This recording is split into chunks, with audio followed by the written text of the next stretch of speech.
بسم اللہ الرحمن الرحیم۔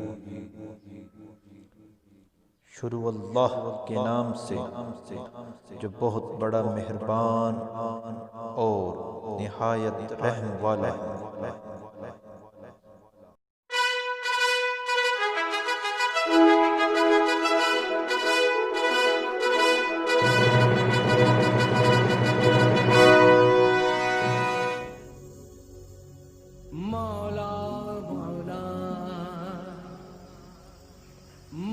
ایک مرتبہ کسی شخص نے امام علی علیہ السلام سے سوال کیا کہ کتے 7 بچے جنتے ہیں اور بھیڑ بکریاں 2 یا 3، لیکن پھر بھی ہمیں تعداد میں بھیڑ بکریاں کتوں سے زیادہ کیوں دکھائی دیتی ہیں، حالانکہ ہم بھیڑ بکریوں کی قربانی بھی کرتے ہیں اور کھاتے بھی ہیں،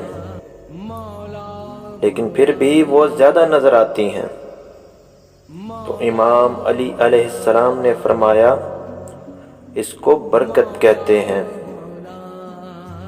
کیونکہ بکریاں رات کے پہلے پہر ہی سو جاتی ہیں اور رحمت کے وقت یعنی فجر کے وقت اڑ جاتی ہیں کہ جس وقت رزق بانٹا جا رہا ہوتا ہے، اور یہی وقت ہوتا ہے برکت حاصل کرنے کا۔ لیکن کتے ساری رات جاگتے ہیں اور عین فجر کے وقت سو جاتے ہیں، جو کہ اس نازل ہونے والی برکت سے محروم ہو جاتے ہیں۔